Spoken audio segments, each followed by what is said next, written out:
కాలి ఉండకూడదా ఓరి దోశ కాలి ఉండకూడదా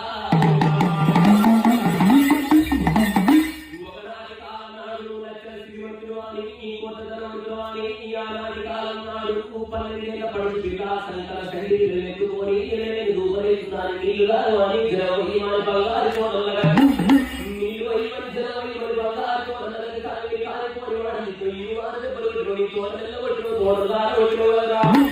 ఆనాటి కాలం నాడు మళ్ళీ నీ సత్యం నిత్యమవుతున్నాను నీ బంగారు కోటలుగా తాగి నీళ్ళ పెళ్ళలో ఆగైతున్నాను అన్నది పనులలో పొడిచిన చేత వచ్చి కొట్టు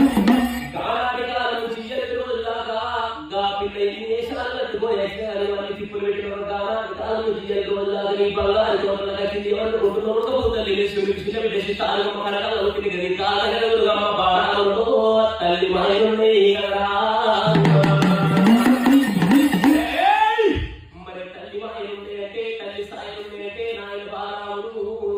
గుర్తుకుంటుంటూ తెలుసుకుంటా బిర్రున కాలి కూలిపోయిన తోటల్లో పోయిందమ్మా కాలి కూలిపోయిన తోటల్లో పోయి చూసే వరకు మిగిలి ఉన్నది ఒక్కటేనమ్మా మడిమెడంత బంగారం ఉన్నది దేవత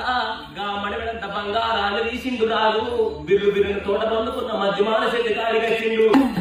మధ్యమాన చెట్టు కూడి పెట్టుకున్న ముచ్చాల సిరిపగ్గం ఉన్నదే గా ముచ్చాల సిరిపగ్గానికి మడిమెడంత బంగారాన్ని కట్టిండు గా మడిమెడంత బంగారాన్ని ముచ్చాల సిరిపగ్గానికి కట్టింది ఏమని మొక్కులు మొక్కుతున్నాడంటే తల్లి దుర్గమ్మ నీ సత్యము నిత్యమెల్ల ఉన్నట్టయితే నీ సత్యము నిత్యమెల్ల ఉన్నట్టయితే మరి భూతల్లి మీద నేను ఎప్పటి దగ్గర ఎన్ని బతికినట్టయితే నా బంగారు తోటల్లో 7 అంతురాలు 8 మేడలు కడతా 3 మేడలు కడతా 7 అంతురాల మీద దుర్గమ్మ నిన్ను ఏలుకుంటానంటున్నాడే కన్నయ్యో వాడు ఎత్తుకుంటానంటున్నాడు రాదు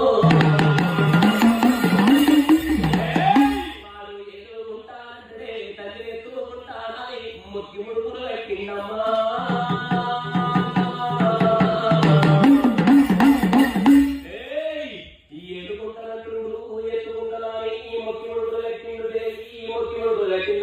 కొన్ని రోజులు గడుతున్నాయి దేవత దినములు గడుతున్నాయి దేవి చిన్నగా మొక్కి ముడుపులు కట్టినారు గత కొన్ని రోజులు గడుతూ ఉంటే లక్షమైన తోట దగ్గరమ్మా అవి కాదు ఉంటున్నాయి దేవి గత కొన్ని రోజులకు గత కొన్ని దేవులకు ఆవులు లేస్తున్నాయమ్మా